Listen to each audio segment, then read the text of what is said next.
This is a good movie podcast with Katie and Joe. Hello, everybody. We're up to episode 4 of This is a Good Movie podcast. Is it 4? Did we start with... Yeah, this is 4 because we did Sweet Home Alabama. Mm-hmm. Then we did Rogue One. Mm-hmm. Then we did Spy Kids. Mm-hmm. So, I'm no mathematician. For some reason, I thought you had another... Like, I watched another one of your movies. Those are the lost episodes. Oh, okay. those are episodes that our editor told us were unusable. Yeah, fair enough. Our editor, Cale Forbes, who is a big grump. No. I think he's a little bit grumpy. Anyways, no, folks, we're episode 4 of This is a Good Movie podcast. I'm very excited to talk about this movie. I've been kind of... Since this concept came along and we had to get the budget from some producers and everything, some grant money to start it, you know, podcasts are pretty hefty business. The production level of this is... The overhead is insane. Don't get me started on HR. But yeah, I've been wanting to show Katie this movie so badly. Wow. And this week, we're talking about Mystery Men. Mm-hmm. That we are. The movie Mystery Men, a group of inept, amateur superheroes must try to save the day when a supervillain threatens to destroy a major superhero in the city. Sure. Unbelievably good movie. It was a superhero spoof before superhero spoofs existed. Before the MCU existed, they made this superhero spoof type of thing. And I love it so much. And Katie, you've seen it for the first time ever. Before you tell me what you think about it, what did you think? Because you didn't know anything about this movie. So other than Ben Stiller was in it, what did you think the movie would be? By the title, I did think it would be a group of people joining together for something. I didn't know if it was going to be like crime fighting or... Maybe they're magic, or maybe they're, I don't know. Like, it sounded a little vigilante-ish, I guess. Mm-hmm. That's where my thoughts stopped. You just said vigilante. I mean, I wasn't sitting there being like, let me come up with a whole plot to see if I'm right. Yeah, because why do that when that's what we've done every episode?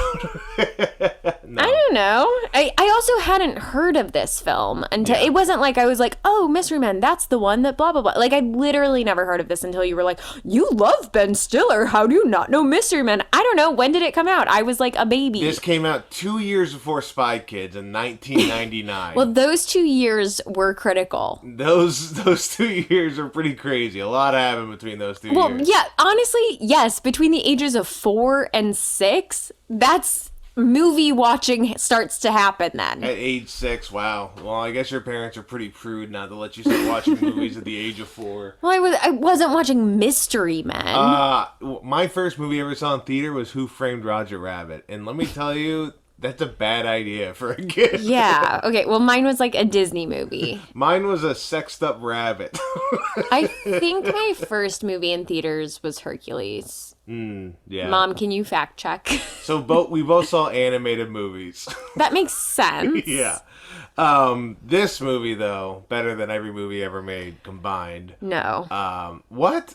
You've got a stellar cast. You got William H. Macy. You got Hank Azaria, Janine Garofalo. You got Dane Cook in a very small role. Yeah. Dana Gould in a very small role. You got Kel from Keenan and Kel. And Ben Stiller. This is, I mean, and Smash Mouth is playing constantly. You didn't name my favorite person in this, which is Greg Kinnear. Greg Kinnear. I do love him. I was very excited. He's fantastic about him in that being movie. in it. Yeah.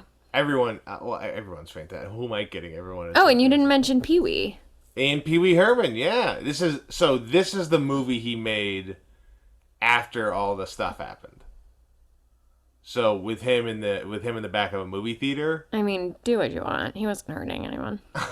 But this is after he disappeared from the public eye. This is the movie he kind of came back on. He was great in it. As Spleen.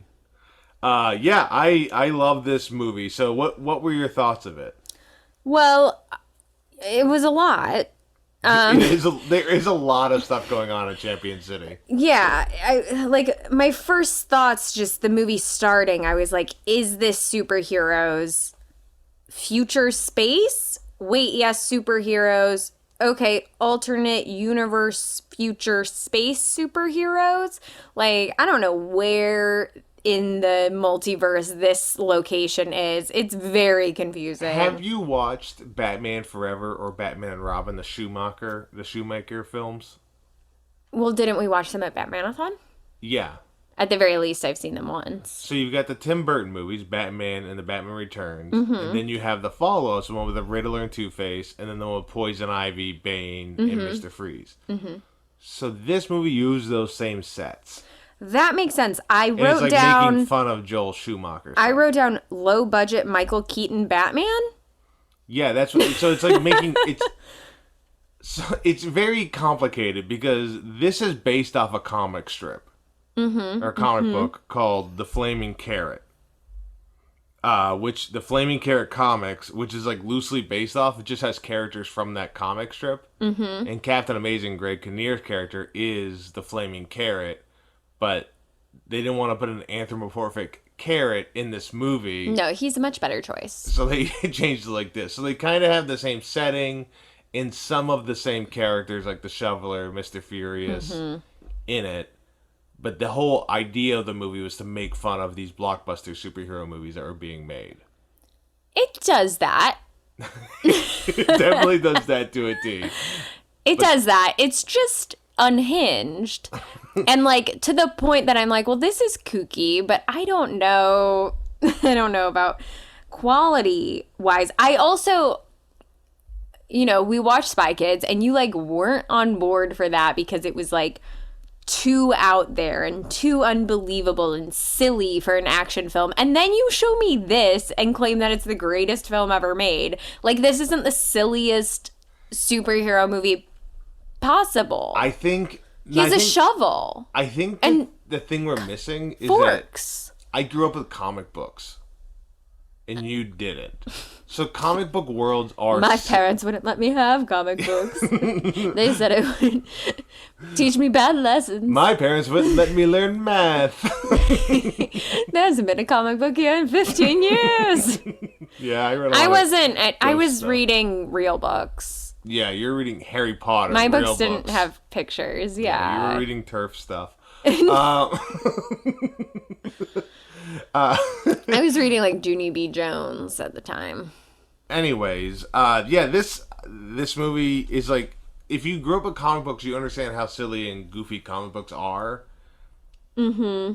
And seeing like kind of it making fun of it, it was like my first take of like making fun of what you see in all these comic books. Yeah, I did really appreciate some of those like tongue-in-cheek things of like Greg Kinnear, Captain Amazing, his alter ego of that Lance guy who's like the billionaire, whatever, literally is just him wearing glasses. And they're like, we have this conspiracy theory that it is the same guy. Yeah. Like, or there were some other times where it was like they put on disguises and it was literally just a mustache. That's great. I love that. What's interesting is that Greg Kinnear's character is like a sellout superhero. He's like selling his ads on his body for everything. But on his super suit. Yeah. He's not getting tattoos. No, he's only, I don't know, it's part of his body, I guess. But he's like, the problem, he's like trying to make money off this thing. Mm-hmm. But he comes off as like a total dick. He's like a tool. Yeah, But he's a really good superhero. He's good at what he does. He ended all crime in the city. Yeah, he put himself out of a job. And he had to bring crime back in to his detriment. So the main villain, Casanova Frankenstein. One of the best names ever. I was like, so they say the name before Jeffrey you actually Rush. see him. And I was like, who the heck is Casanova Frankenstein? And I'll admit, Jeffrey Rush is not who I was picturing for that. But he's great. Captain Barbosa, you can do, anything. He is, like, I think mostly everyone in this movie is taking their role incredibly serious, which I think adds to all of it. Yeah. One of the notes, though, I will say is that I'll give you a couple of things here. Okay, The please. director never made another movie after this. Oh no. His claim to fame was the Yo Quiero Taco Bell Chihuahua commercials I mean, those do stay with me to the- this day. and the you've got milk ads. That is very impressive. If he had done even just one of those things, I'd be impressed. But to do both, and then I guess this is like a side project. I mean, My main passion love, project. Yeah, my main love is my main love is commercials. Well, he's like genius at commercials, and then is like, but I really want to do film. Well, it's because the directing. I'm going to give you some fun facts about this. Is that so the original Mr. Furious to be in this movie That's Ben Stiller. before they had Ben Stiller. I know, just for people who haven't seen Sorry, it. Ben Stiller is Mr. Furious, who's I know we want everyone to watch the movies before listening. everyone has already seen this movie. That's not true. I don't care that the budget was $67 million and the box office was $34 million. Oh, Everyone has God. definitely seen this. And that's like in the 90s when movies were doing well at the This box is like office. one of the biggest bombs of all. This is a huge bomb. Okay. Great. So originally this movie to star and direct was supposed to be Danny DeVito, I love that. and he turned it down because Because he was too close to he wanted Batman. more input on what songs and music go into the thing, and they're like, you don't get that. And he was going to be next to star and direct. So then they offered it to Ben Stiller to star and direct, and he turned it down. Then when they hired Janine Garofalo, because he was too busy, and he's like, I don't know. So Yeah. Janine Garofalo talked him into being in the movie, and they had to find a director. So they got this commercial guy. Interesting. What was his name? Directed by Kinka Usher. Sure. Yeah. But yeah, we haven't even mentioned Tom Waits is in this movie. Who's that? He is the inventor, the non-lethal inventions. Oh, I thought that was Nick Nolte. They come from the same family of look. I genuinely wrote that down. I was like, is this Nick Nolte, who I only know from Mandalorian? So, like, I don't know what he actually looks like, and this is my That's best guess. Unbelievable that you only know Nick Nolte from The Mandalorian. What should I know him from? 48 Hours. Well, I haven't seen I that. believe he was on that. He was also originally supposed to be Harrison Ford, Nick Nolte. Well, he's not Harrison then Ford. they just And what gave- do you mean by he's supposed to be Harrison Ford? He and Star Wars. He was Han supposed- Solo. He was supposed to be Han Solo. Han Solo and Harrison. He was supposed to be the carpenter who got into acting. Harrison Ford stole my life. Harrison Ford, what won't you take from You'll me? rue the day. Nick Nolte was supposed to be in Shrinking. But yeah, Eddie Izzard is in this. I missed that. Eddie Izzard is the disco guy. Oh. That's Eddie Izzard.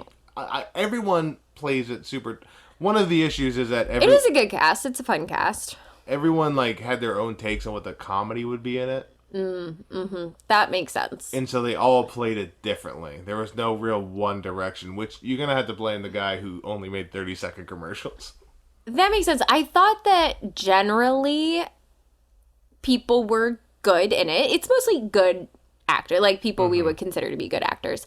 But there wasn't a lot of chemistry between them, like between the three friends of Yeah. Ben Stiller, Mr. Furious, William H. Macy, the Shoveler, and then Hank Azaria as the Blue Raja. I didn't feel like they really cared that much about each other.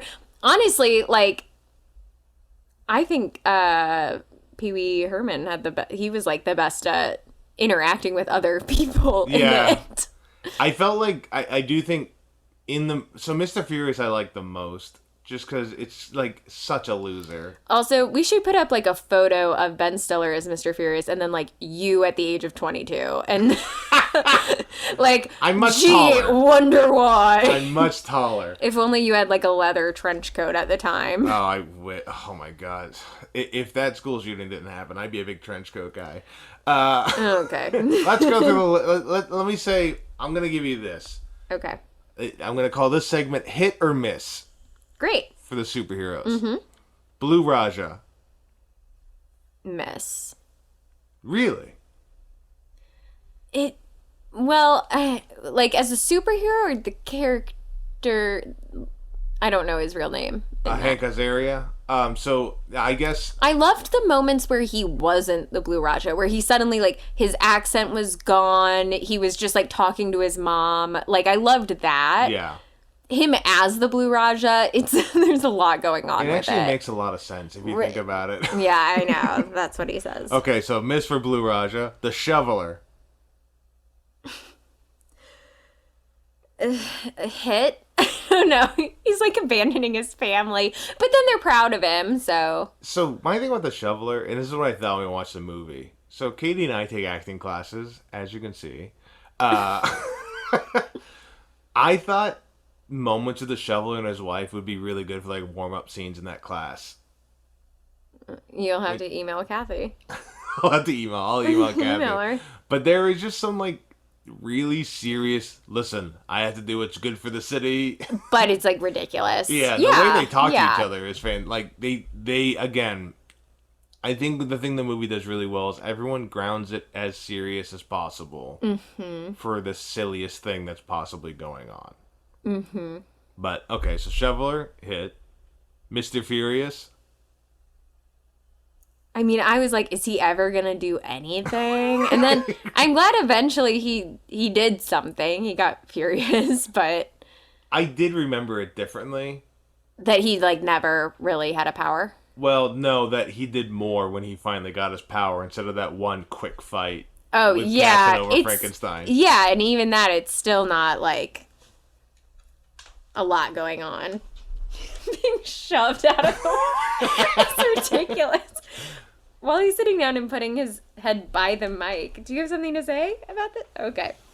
So Mr. Furious, he didn't really do much when he had his opportunity. Like he just beat up Casanova Frankenstein. Yeah. And threw him in. He threw him into the vortex, right?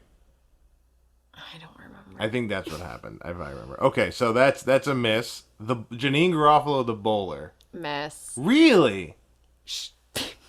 Because she wasn't doing anything. It's her dad, and it's his skull Gotcha. in the bowling ball that's doing all this. She, like, is there to open a bag. So now I see where our difference is. So you're saying hit or miss as an actual superhero. Like, is the superhero itself a hit or a miss? Yeah. I'm saying, how did you think about the character in general? Oh. I like what you're doing, and that is fine. We can keep going like that. But that I mean, is it's really probably funny. not a great, like, route to take, given that it's a superhero spoof, and so they actually all are bad superheroes. Yeah, so that's why Okay. So I don't know. like, She's fine. I think she has some of the best banter in the movie. I think she's like one of the fun. I think Janine's like the funniest one in the movie to me. She had some funny lines. Her eyeliner was tough for me. That's so. She probably didn't have control over that. Yeah, so. I can't. I think outfits later on when we talk about that, you're gonna have some strong opinions about things. I mean, I have one opinion, and they were mostly bad. Okay, well, fair. All right, Invisible Boy. Well, I loved him. So sweet. A baby Kel. This is like pre-Keenan and Kel. He's like so little in this. I liked it. That's nice. I don't know. I thought he did a good job. No, I think he is good. In the fact that he actually has a power that works in the stupidest possible way, just to turn off a lever. Yeah. I mean, I question like what his parents thought he was up to, but Yeah, that's fair. Hanging out with some adult men. right. That happens. Okay, Casanova Frankenstein you talked about. Spleen, you think is a hit? I mean, I thought he was like the best part of the movie, I'll be honest. I wrote things down about him. It seems like I'm surprised Spleen is your favorite one when he's mainly just fart jokes. Or trying to kiss Janine trying to kiss the bowler. Spleen as a character, I guess not great. I just thought that what Paul Rubens did with yeah, it. what Paul Rubens did with it was great. I feel like it's like a master class in comedic acting. It was like so funny. Yeah. And you're so grossed out by it. Like, he just played it perfectly.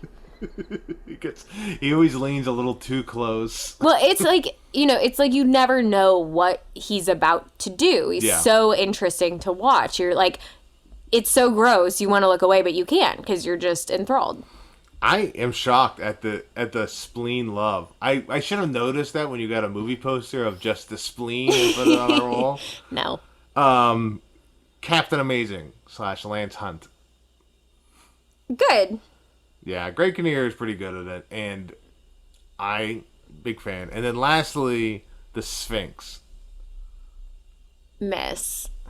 I was like, what? What? It's just like, I don't know. He breaks guns in half and then is also... once. He only does it once in the movie. And then is also mysterious. Yeah, his power is mystery. Yeah. Katie, if we want to have a good podcast, we must first let the podcast be good. That's... Yeah, he just does riddles. The part of the movie where Mr. Furious goes, or my rage will conquer me, is that what you're going to say? Yeah. Okay, so we got a good view of your idea of the movie. What are things that you really struggled with this movie? Because it seems like you weren't a fan of it. Or more, it was just a lot overwhelming. Well, I wrote down, honestly, I just don't know what to say about this movie. It's a fever dream. If you told me this took place in the Spy Kids universe, I'd believe you.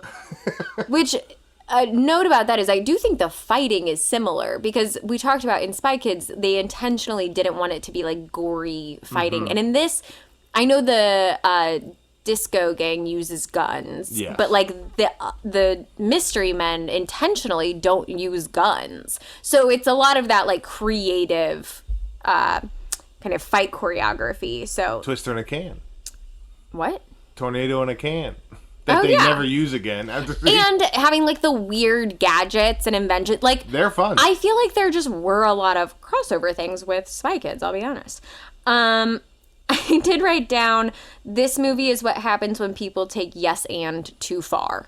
Wow. It just felt like they were like, sure, we'll do it. Like, we'll just throw a bunch of accents in there. Do whatever you want. Like, I don't know. There were a lot of close-up individual shots of people, like, all the time. And I just personally don't love that. But that's a personal preference. I do have tons of 90s camera angles. Yeah. And that is... I feel like this... It's of the time. This movie is the 90s last, like... We're still important. Like, it's just... We're the 90s. Look how cool and grungy we are. And kind of like... Mm-hmm. We're actually cooler than what the moment is right now. And I love that. Yeah. Captain Amazing at one point is like, I don't have any good villains anymore. And that's why he has to, like, as his alter ego, he has to free Casanova Frankenstein back into Champion City so that he can, like, fight him again. But then there are all of these gangs at large. Like, multiple gangs that are just, and I'm like, okay, I get that maybe that's not as exciting to you, but clearly something still needs to be done. The gangs... I honestly really like the gangs and not like head villains of it. Just like kind of this is a group of gangs. I like when they're all dressed the same, so you know who's in which gang. And there's one that's just like 80s jocks, and there's like another one that's just like girls wearing colorful dresses. So a couple things about those gangs, the frat boys, the 80s jocks. The main guy who talks in that is Michael Bay. The director, Michael Bay, he just popped by like, hey, you want this role? He sat down and did it. I mean, I don't know that I would ever recognize Michael Bay fine, ever. But it's just it's a neat thing. That's fun.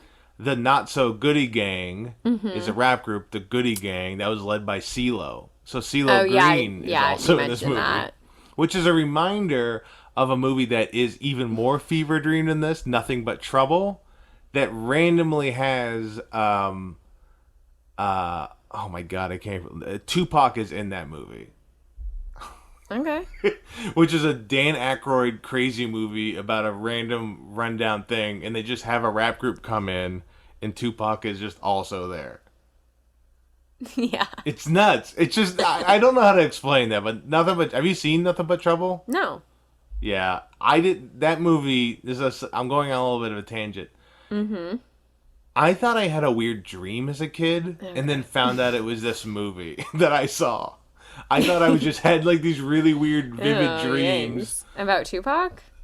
No, it's about like these giant, gross twins. Okay. Yeah, that movie's insane. Anyways, this movie is when you've seen that movie younger, and then you see Mystery Men, you're like, this is a more normal movie. It was unfortunate what happens to Captain Amazing, and I was a little bit surprised. That's a great moment in the movie because it is shocking. Yeah, he doesn't make it to the end. I mean, it's kind of on him. He was being weird about the instructions he was giving people to save him. He wasn't being very clear, but yeah, it didn't work out. He's just gone. It's funny because it's not like necessarily that he gives a comeuppance. It literally is just an accident that kills this guy, which to me is so much more fun and interesting. Normally when I watch old movies and it's with actors who are still acting, I'm like, wow, they all look so young in this. I felt like everyone in this looked old. I was like, what are these grown-ass men doing in this movie? Well, William H. Macy always looks old. Hank Azaria's got an old face. They just all looked old. Ben Stiller seems like he had more gray hair than in that movie than he does in any movie afterwards. Yeah, everyone just like, I don't know. I just, for the plot, I was kind of expecting them to be more like late 20s, early 30s. And maybe they are, but they all look like they're 40. There was a note I had that says, I assume Katie can't get over how much they stretch out the dialogue. I didn't notice. I feel like some scenes are like 5 extra lines, like every time. I wasn't taking that, like, kind of a critical look at it. Okay.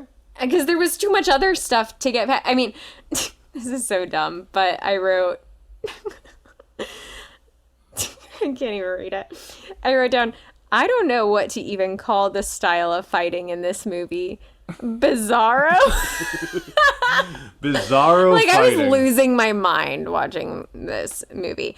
The special effects in this, not good. Yeah, but it's better They're than not. Spy Kids. They're not good. The practical effects, everything just looks fake. Like, so that I feel like isn't good either. None of the effects are good.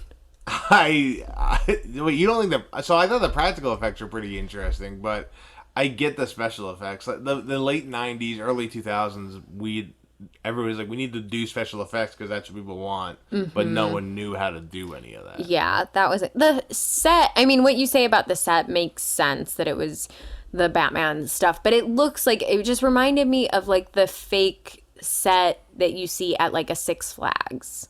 I see. And you wouldn't want that in real life. No. You wouldn't want In to my live real in life champion city, no. real life champion city. Not a great place to No, live. I wouldn't. But it also feels like everyone seems pretty normal there. Like, doesn't seem to be a lot of people scared until the end when everybody starts turning into weird monsters. I don't know. It was a weird place. It was dark. Like, it's very dark, very industrial. It reminded me of, well, actually, you haven't seen this, but the newer Blade Runner movie. Yeah. It's like I just think- run down industrial trash everywhere. I don't know. People wearing a lot of pleather. Is there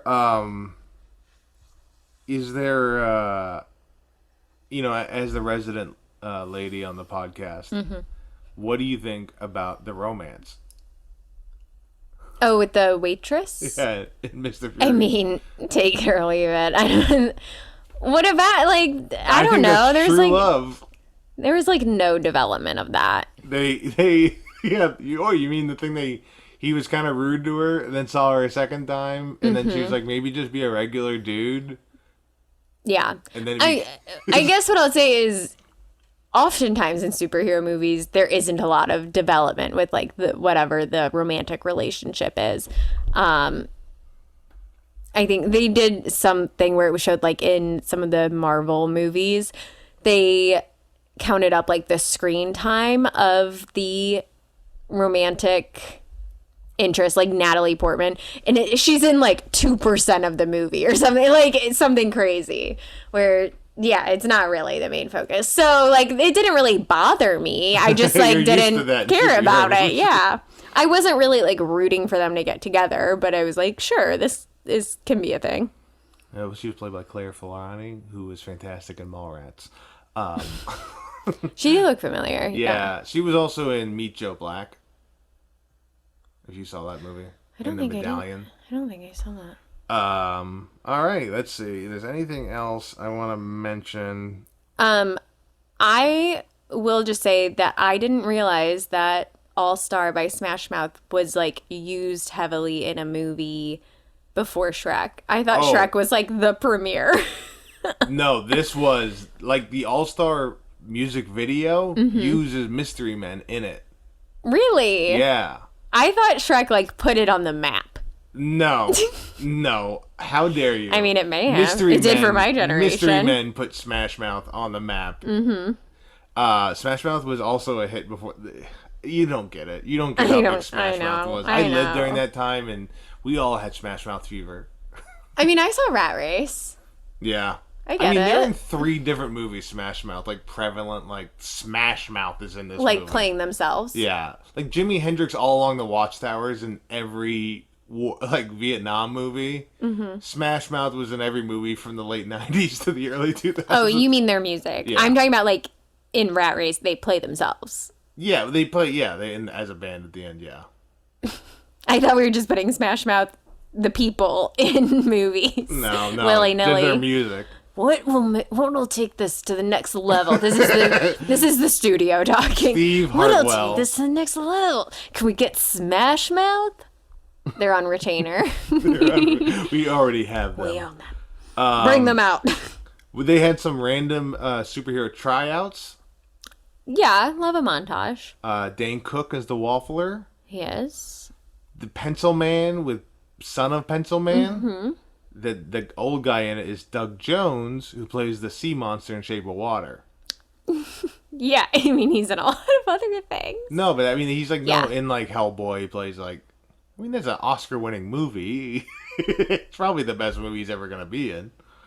And then Dana Gould was also was Squeegee Man. I don't remember Squeegee Man. Yeah, he was pretty forgettable. But there's a lot of like 90s comics. That's cool. Did you know that Doug Jones is from Indianapolis? I did not know Doug Jones. I didn't know you were going to be so Doug Jones knowledgeable. I saw him in a parade once. What was the parade? Doug Jones parade? No, I think it was that parade that they do before the 500. And he was there, and I was like, why is Doug Jones here? And he was not like in a costume. It was just him. He wasn't dressed up like the water monster. Anyway. All right. Is there I don't have anything else to say about this I think movie. we covered a lot of good chunk of the movie. What were your favorite outside the Paul Rubens, what was your favorite things about the movie? That you haven't said a lot of good things about the movie. I guess I have.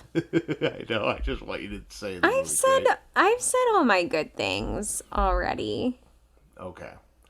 All right. Then you love the movie. No. Who would you cast Wally in the movie? Who would I cast Wally as? One of the superheroes, probably. Okay. But which one? Do do do do boo do boo do do do do do do. It's the music that plays when you think what Wally should be in the movie. We're talking Wally cast in the movie. I learned one time I'm not supposed to give him that big a role. Maybe he'd be Ben Stiller's boss who keeps telling him to junk it. Junk it. Maybe Wally in like a little suit, and he'd just be barking at him. I feel like every scene in that movie has comedy to it. It's great. That junket scene is funny. I had forgotten about it, but yeah. Or Wally could be Captain Amazing. Wally can't die. You're not gonna kill Wally. He'll be Lance. Oh, yeah, he'll be Lance because those are two different people. Those two different people. I love the part where he's like, "You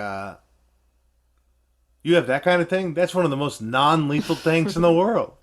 Yeah, I did really like all of the like non-lethal stuff. Yeah. The invention stuff. I thought that was good. That was I agree. I think like there's a lot of good prop design that's in it. I know you didn't like the practical effects in it, but I thought they did overall a good job. Thought behind it was good. Yeah, and the heart behind it was even, well, it seems like a lot of people didn't actually want to do this movie or kind of tricked into it. Yeah. But overall, I mean, one of the reasons I picked this movie is just it's a ton of nostalgia. I just watched it as a kid and really liked it, and I was excited to show you. And for one, I haven't seen the movie also in like decades. Yeah. So I was excited to watch again. So we've come to the question, and now that I've really built it up as a childhood movie that I love, Katie, do you think this is a good movie? Oh no. No. That's bullshit. And you know it, and we're divorced.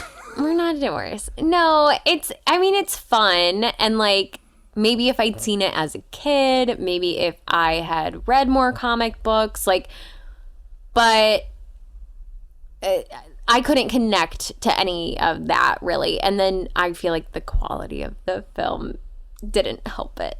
I mean, it was a box office bomb, but it's not its fault. It was a necessary movie that had to come out to bring down, the big superhero movies of the time. Somebody had to do it. Yeah, because then they just stopped making those. I looked at the Rotten Tomato score. It is 60% critics, which is a tomato, and 57% audience score, which is a spilled bucket of popcorn. Okay, I mean, that's not terrible, but... Yeah. Well, okay. It's not like a hit, but... Well, I'll do this. I'll give you two critic takes, and you can tell me which one you agree with more. Okay.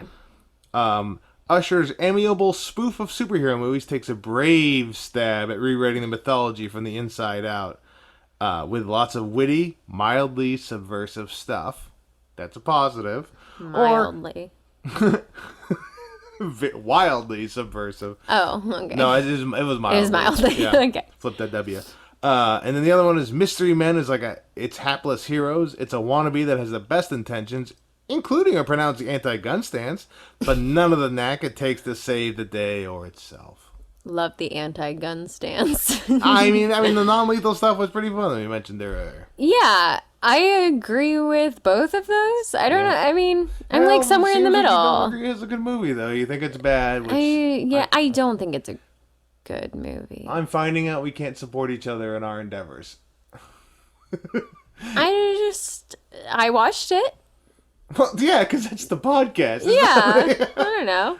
I could have vetoed. No, it's okay. But now you're gonna get the honest truth from me here on out. Okay. I'm gonna be bringing the heat. I'm gonna be evil. I'm an evil Joe for the rest of the thing. All right. Well, Katie. Yeah. It's your turn to pick a movie for us to watch next. For episode 5, that's what comes after 4. I know. Okay.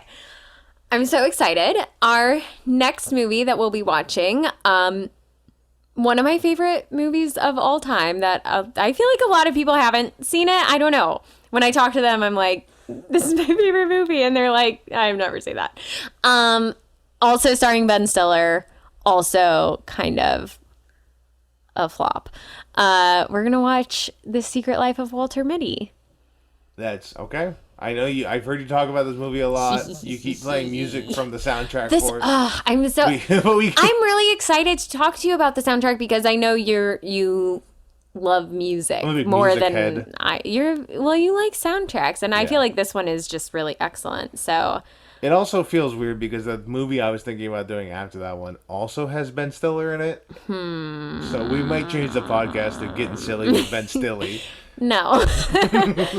No, I don't think we can just do Ben Stiller. I mean, we can because I love Ben Stiller but we've seen most of his movies, I feel like. It seems like we haven't. There's just a select between few. the two of us, we've seen all his Just movies. a select few Yeah. that we haven't seen. Along Came Polly. I've seen that. Oh, I see that. That's pretty good. Phyllis Seymour Hoffman's great in it. Anyways, but yeah, folks, that's the episode. This is a good movie podcast where we find out that they're not all good movies. They're good in our hearts. They're good in our hearts. I like to thank my wife, Katie Hetledge, for doing a good job until she was rude. Never rude, just honest. I also like to thank their editor and creator of our theme song, Kale Fours, the beautiful vocal voice of Austin Fry, as well as Carrie Pulley for the logo design. She did a great job. And you guys can follow us on our Instagram. We'll be on Spotify. We're on YouTube.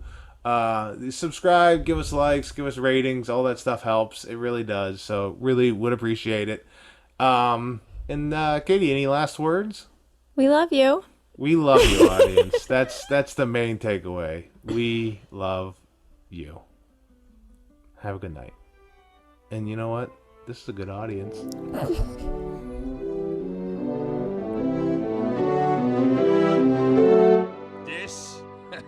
This is a good movie podcast with Katie and Joe.